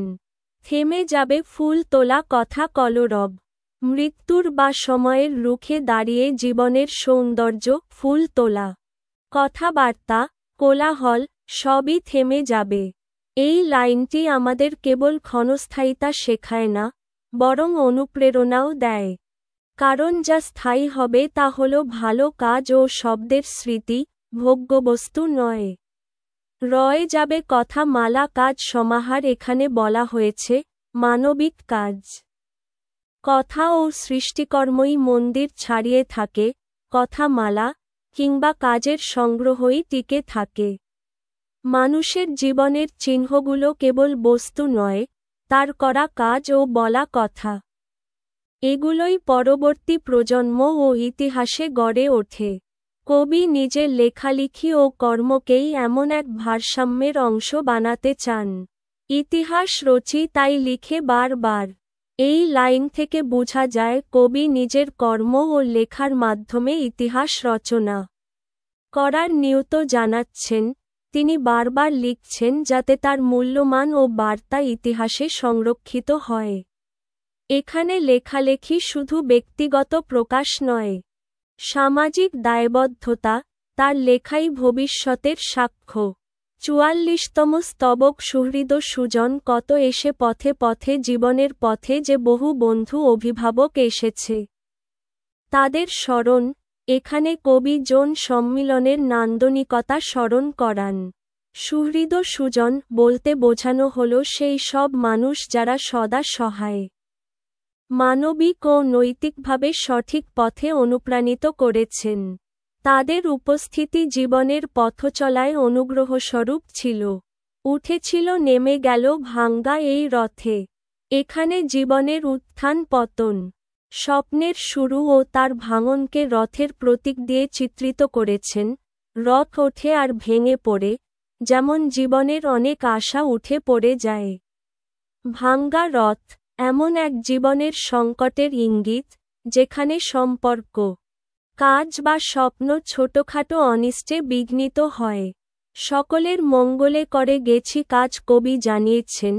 তার চেষ্টা সবসময় ছিল সামষ্টিক মঙ্গল ও সকলের কল্যাণ, ব্যক্তিগত লোভে কাজ করেননি। এ লাইনে ন্যায্যতা, সেবা ও প্রকাশ্য দায়বদ্ধতার ভাব ফুটে ওঠে। তাই তিনি নিজের জীবনকে নিয়োজিত করেছেন সবার ভালোর কাজে। হেরিয়া অরির বদন পায়নি তো লাজ। এই জটিল লাইনে কবি বলতে চেয়েছেন যে শত্রুর সামনেও তিনি লজ্জা পাননি। হেরিয়া অর্থটা হয়তো দেখেও বা সামনে, এবং অরির বদন শত্রুর মুখ, অর্থাৎ অন্য কেউ যদি তাকে দোষারোপ করে বা উপহাস করে, তিনি লাজবোধ করেননি, কারণ তার কাজ নৈতিক ও শুদ্ধ ছিল। এটি তার সততা ও নৈতিক দ্বিধাহীনতার প্রকাশ।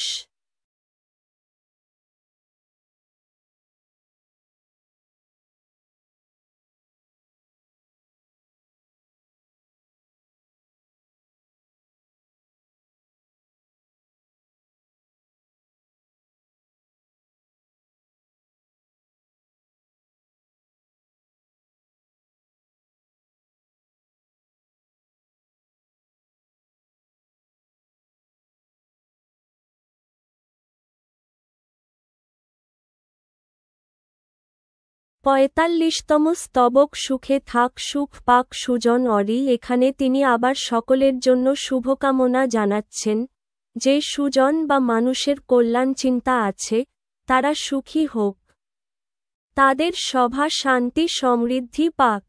এটি একজন মানবপ্রেমিক কণ্ঠস্বরের পুনরাবৃত্তি, ইচ্ছা প্রকাশ যে ভালো যারা কাজ করে তাদেরই ভাগ্যে শান্তি আসুক। গোধূলিতে এসে আজ সবাকে সরি। গোধূলি, দিন শেষের বেলা, যখন মানুষ স্মৃতি চিন্তার মধ্যে ডুবে যায়, কবি সেই মুহূর্তে সবাইকে স্মরণ করছেন।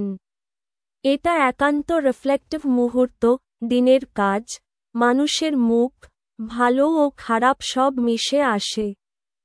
কবি সেই স্মৃতিগুলোর সঙ্গে মানসিকভাবে মিলিত হচ্ছেন। ছিল সব কলরবে ঘিরে চারিদিক। এই লাইনে বলা হয়েছে অতীতের সময় ছিল ভরপুর কোলাহল, চারপাশে শব্দ, উৎসাহ, যানজট। এটি জীবনের পূর্ণতা ও সামাজিক রঙকে বোঝায়। একরকম ভিন্নতাসহ জীবনের তীব্র উপস্থিতি। ভাবিনি কখনো আমি কে যে বেঠিক। শেষ লাইনে কবি আত্মবিশ্বাস দাবি করেন।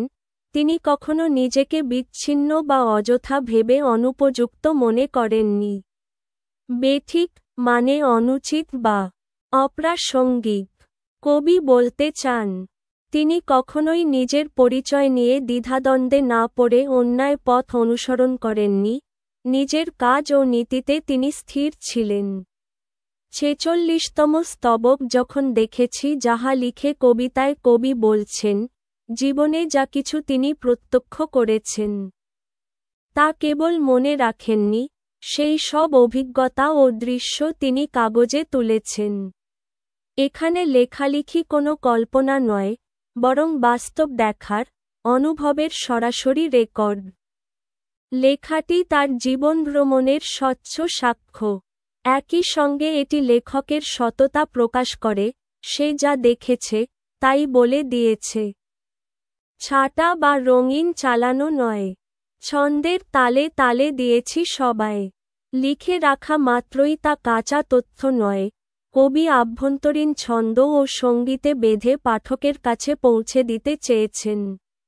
অর্থাৎ তার অভিজ্ঞতা কেবল বর্ণনা নয়, তিনি তা কাব্যিক রূপে সাজিয়ে সবাইকে দিয়েছেন, যেন পড়াশোনা করে মানুষ অনুভব করতে পারে। এভাবে তিনি বাস্তবতাকে নান্দিক চিত্তে মাধুর্য দিয়েছেন, যাতে সত্য ও সৌন্দর্য একসঙ্গে ধরা পড়ে। ইতিহাস কথা কয়ে বেছে নেয় কাজ কবি মনে করান, শেষ পর্যন্ত কেবল কথাই নয়, কাজকেই ইতিহাস গুরুত্ব দেয়। কথায় চমক থাকতে পারে, কিন্তু দীর্ঘমেয়াদী সম্মান ও স্মরণ থাকে তাদের, যাদের কাজ সমাজে স্থায়ী ছাপ ফেলে। এখানে একটি নৈতিক শিক্ষা আছে, স্রেফ কথা বলার পরিবর্তে কাজ করে ইতিহাসে নাম লেখা গুরুত্বপূর্ণ। অসার যত আছে পায় সবে লাজ। অর্থহীন, খালি কথাবাজি বা লোভী কাজগুলো শেষে লজ্জায় পড়ে যায়, ইতিহাস ও সমাজ তাদের গ্রহণ করে না। কবি জানাচ্ছেন, ভাটা ভরা বা অর্থহীন কাজে গভীর মূল্য নেই। শেষ প্রান্তে সেগুলো হারায় সম্মান। তাই তিনি মূল্যায়ন করছেন সৎ, টেকসই কাজকে এবং তিরস্কার করছেন ফাঁকা ব্যস্ততা ও উদ্ধত্তকে। 47তম স্তবক সুখ দুঃখ সবই ছিল ঘিরে ছায়াপথ। কবি নিজের জীবনকে ছায়াপথ বলতে চাইছেন, একটি মৃদু, অন্তর্মুখী পথে যেখানে সুখ দুঃখ দুটোই সঙ্গী। এখানে ছায়াপথ মানে এক ধরনের মননশীল ভ্রমণ, যেখানে বহুমাত্রিক অনুভূতি ঘিরে রাখে। জীবনের বৈচিত্র্য ও অবিচ্ছিন্নতার কথা বলা হচ্ছে, অর্থাৎ তার অভিজ্ঞতা একনগ্ন বাস্তব, না কেবল আনন্দ, না কেবল দুঃখ, বরং দুয়ের সমন্বয়ে। তার মাঝে একা আমি চালিয়েছি রথ। এই লাইনে কবি নিজের একাকিত্ব ও দায়িত্বের অনুভব জানান, যদিও চারিদিকে সুখ দুঃখ ছিল। তবু রথ চালানোর কাজটি তিনি একলা করে গেছেন। রথ চালানো, প্রতীকী, এটা জীবনের দায়িত্ব, সংগ্রাম ও পথ চলার স্বনির্ভরতা বোঝায়। এখানে আছে এক ধরনের স্থিতপ্রজ্ঞতা, মানুষ হয়তো সঙ্গী পায়, কিন্তু পথে অনেক সময় নিজে নিজেই সিদ্ধান্ত নিতে হয়। গানে গানে সুর তুলে ছন্দ ছড়ায় যাত্রা শুধুই কষ্ট নয়, কবি গান ও ছন্দে সেই পথকে কোমল করেছেন, তার রচনায় সুর ছড়িয়ে পড়ে। তিনি কাজকেই রূপ দিয়েছে কাব্যের সুরে। ফলে পথচলা হয়ে ওঠে রসালো। আর পাঠক শ্রোতা উভয়ে তা নিয়ে অনুপ্রাণিত হয়।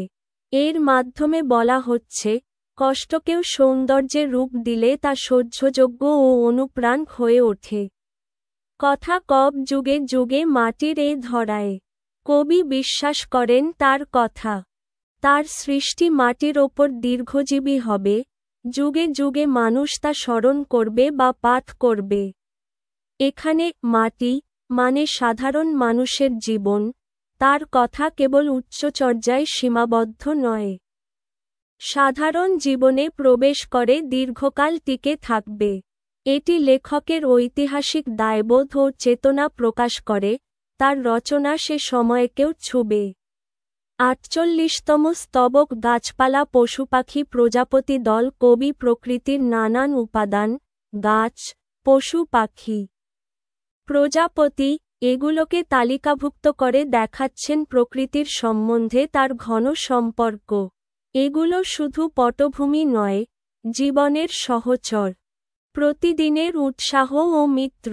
এখানে প্রজাপতি বিশেষভাবে ক্ষণস্থায়ী সৌন্দর্য আর রূপান্তরের প্রতীক, যা কবির অনুভবকে সমৃদ্ধ করেছে, জুগিয়েছে পথে পথে শুধু মনোবল। প্রকৃতিই তাকে পথের শক্তি দিয়েছে, আর মানসিক সাহস জুগিয়েছে। অর্থাৎ ভ্রমণ বা সংগ্রামে যে মনোবল দরকার, তা তিনি প্রকৃতি থেকে পেয়েছেন।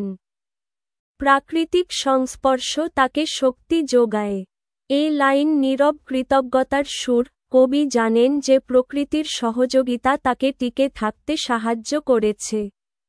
প্রকৃতি আপন হতে সব করে দিল। প্রকৃতি নিজের সবটাই, আত্মিক ও ভৌত উপহার, দিয়েছেন কোনো শর্ত ছাড়াই। এখানে একটি ভক্তিমূলক ভূমিকাও আছে। প্রকৃতি নিজে থেকেই দানশীল।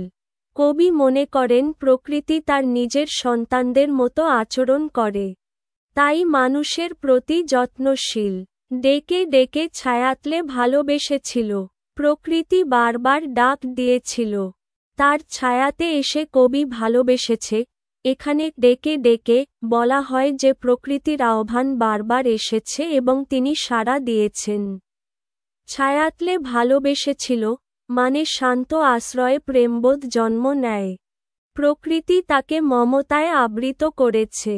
এটি সহজ আন্তঃসখ্যার, একান্ত আত্মিক সম্পর্কের চিত্র।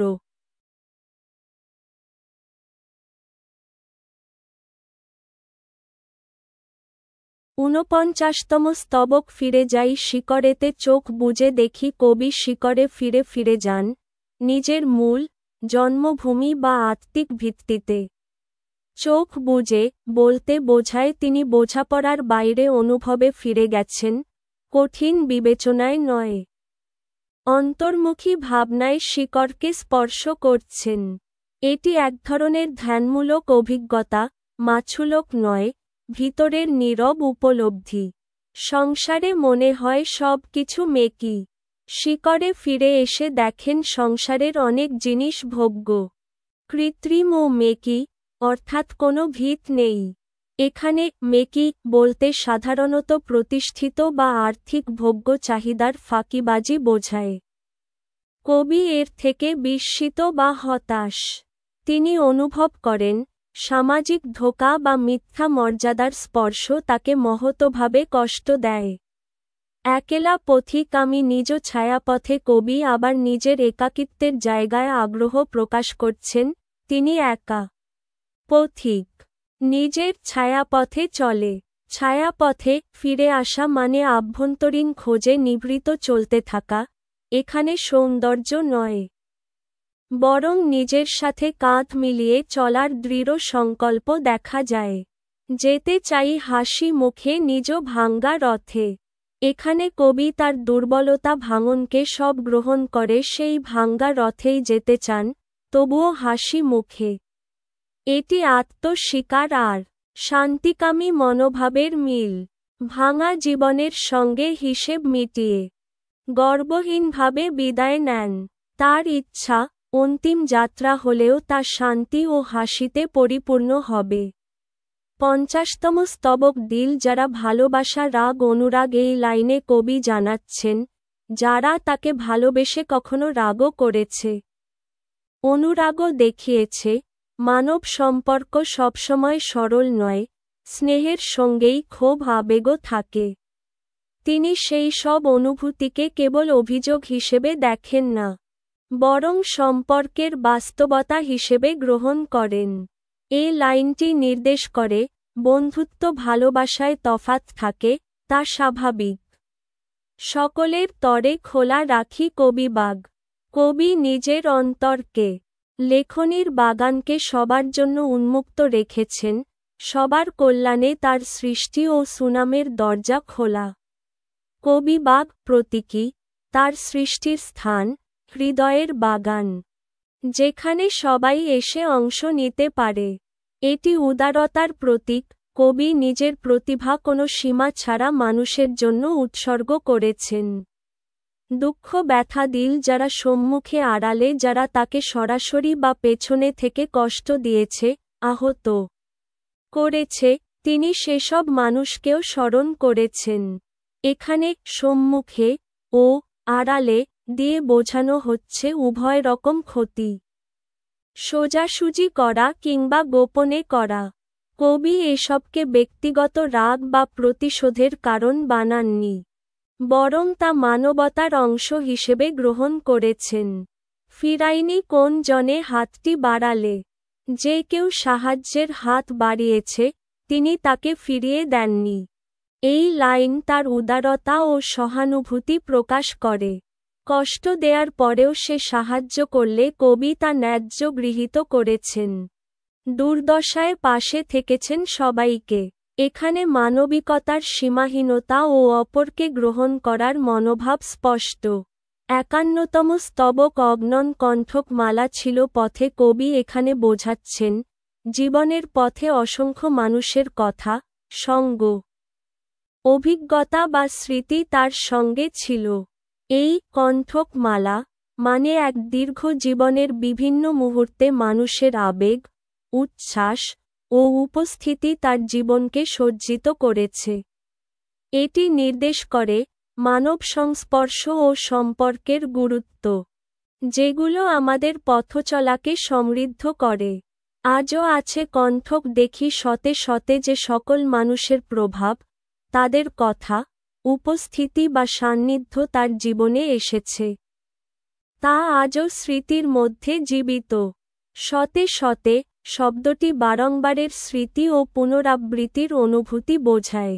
এটি দেখায় যে অতীতের ছোঁয়া কখনো মুছে যায় না, বরং জীবনের প্রতিটি পর্যায়ে তার সঙ্গে থেকে যায়। হাসি গান তাও ছিল আশা ভরা বুকে। কবি স্মরণ করছেন জীবনের পথে হাসি, গান এবং আনন্দের মুহূর্তও ছিল। এভাবে তিনি জীবনের মধুরতা, অনুপ্রেরণা এবং আনন্দের সন্ধান প্রকাশ করছেন। আশা এখানে বিশেষ গুরুত্ব রাখে। সুখস্মৃতি হৃদয়ে আলোকিত হয়ে থাকে, এমনকি কষ্টের সময়েও। যা পেয়েছি তাই নিয়ে আছি মহাসুখে। কবি তার জীবনের সমস্ত অভিজ্ঞতা, সুখ, দুঃখ, শিক্ষা, সম্পর্ক গ্রহণ করে শান্তি ও তৃপ্তি পেয়েছেন। অতীতের সব স্মৃতি ও অভিজ্ঞতা তাকে আজকের সুখ দিয়েছে। এটি জীবন গ্রহণের একটি দার্শনিক দিকও বোঝায়, যেটা আছে সেটাকেই মূল্য দাও।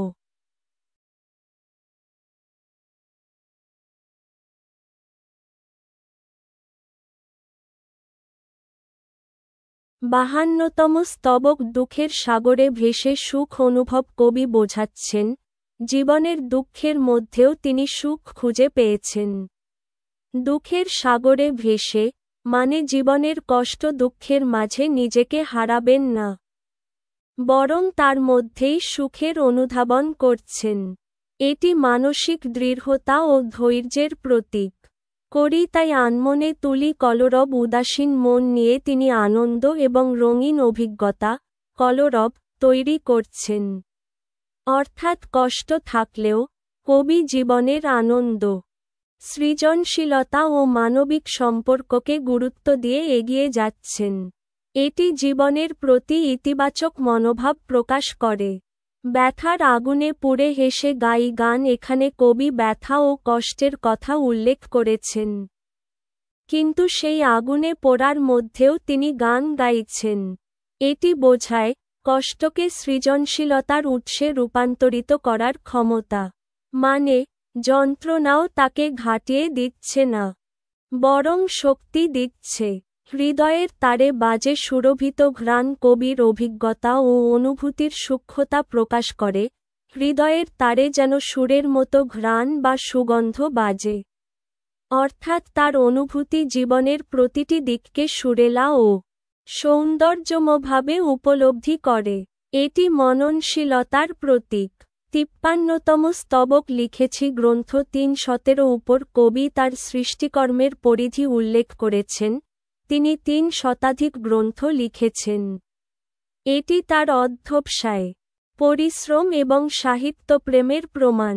লেখকের প্রচেষ্টা শুধু ব্যক্তিগত নয়, সমাজ ও ইতিহাসের জন্যও তা মূল্যবান। কাজ করে গেছি শুধু রাখিয়া সবর কবি জানাচ্ছেন, তিনি ধৈর্য ধরে কাজ করেছেন। সব রচনা, অভিজ্ঞতা ও সৃজনশীল প্রচেষ্টা তিনি নিজের ভেতর ধরে রেখেছেন। এটি সততা, ধৈর্য এবং সময়ের মূল্য বোঝায়।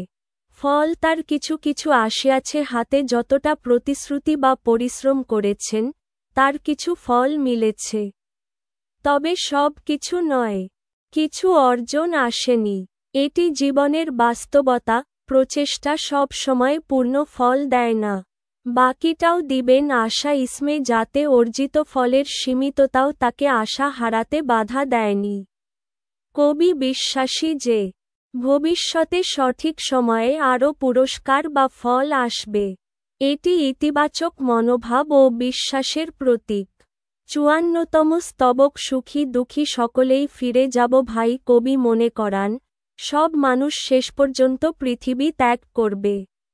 সুখী বা দুঃখী, সবাই সমান। এটি মৃত্যু ও অস্থায়িতার সচেতনতা প্রকাশ করে।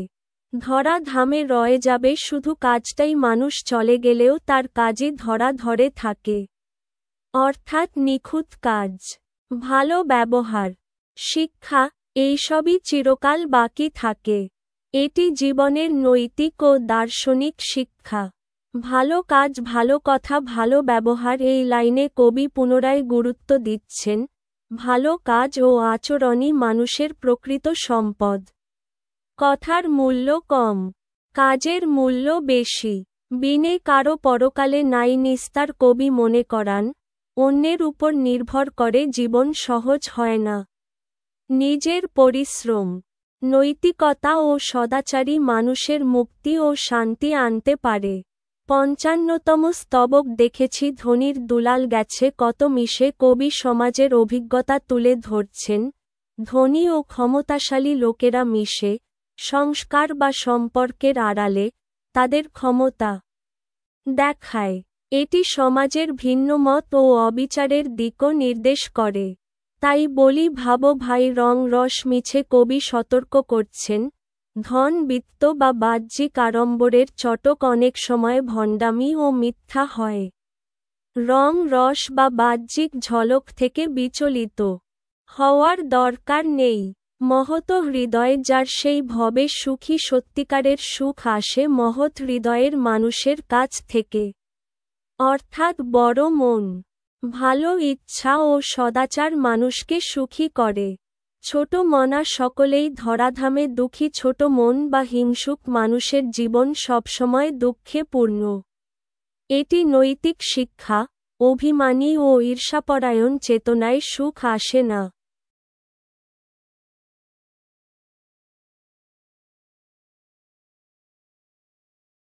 ৫৬তম স্তবক ভালো চাই সকলের, নিজে থাকি ভালো। কবি এখানে তার নৈতিক এবং মানবিক দৃষ্টিভঙ্গি প্রকাশ করছেন।